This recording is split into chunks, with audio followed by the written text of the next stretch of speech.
Bill O'Reilly, the other day we gave him credit because he was defending Ellen DeGeneres against the so-called million moms who were trying to protest her and boycott her at JCPenney because she was a spokesperson there. And I had a sense that, like, oh, here we go. He's Mr. Reasonable, does that, and he had a strong defense of her, right? So now he turns around and rails against gay marriage. Let's watch. So California voters basically just, two judges basically said to them, you know what?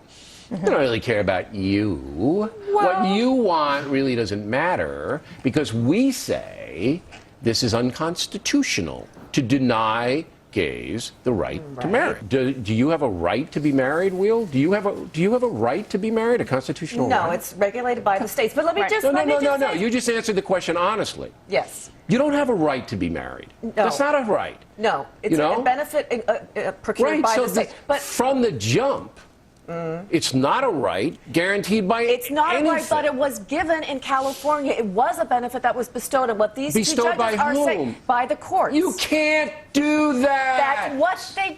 If that were the case, you could have a judge say, you know what? You guys want to wear shoes on your head.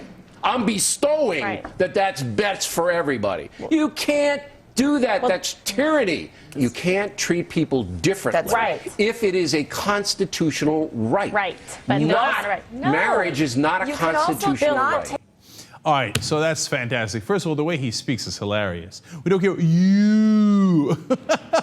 So, all right, now to the heart of the issue. He says, look, you don't have a right to get married. That's the state decides that, whether you can or can't get married. It's a law, et cetera. It's not a constitutional right. And because of that, the judges can't come in here and say that we are going to protect your rights here because it's not a constitutional right. Now, if you're not paying attention, that might seem like a reasonable argument.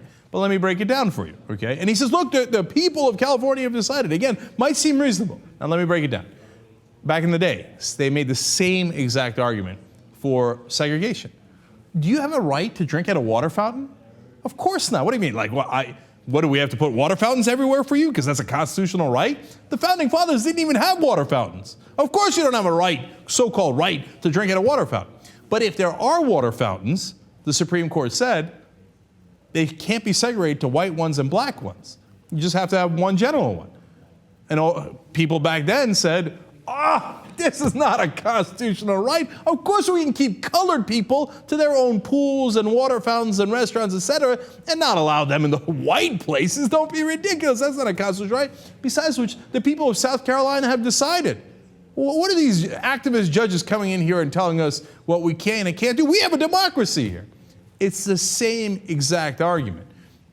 And here they said, no, but traditional marriage is between a man and a woman according to my Bible. But wait, that doesn't have anything to do with the Constitution. First of all, you're wrong about your Bible. There's a million kinds of different marriages inside the Bible. You should read the thing before you quote it. And then second of all, it doesn't matter if you are telling people that these are the things that you can get with a legal marriage in your state. Then you cannot discriminate. You can't say, hey, you know what? These are the privileges that white people get with marriage, but of course Asians don't get those rights. You can't say, hey, these are the rights that straight people get with marriage, but of course gays can't get that. Bill O'Reilly thinks it's in his Bibles that gay people can't have those rights, so that's it. No, that's not how our Constitution works. You have to apply the laws equally. That is why it's called the Equal Protection Clause in the 14th Amendment. Bill O'Reilly, you might want to look into it.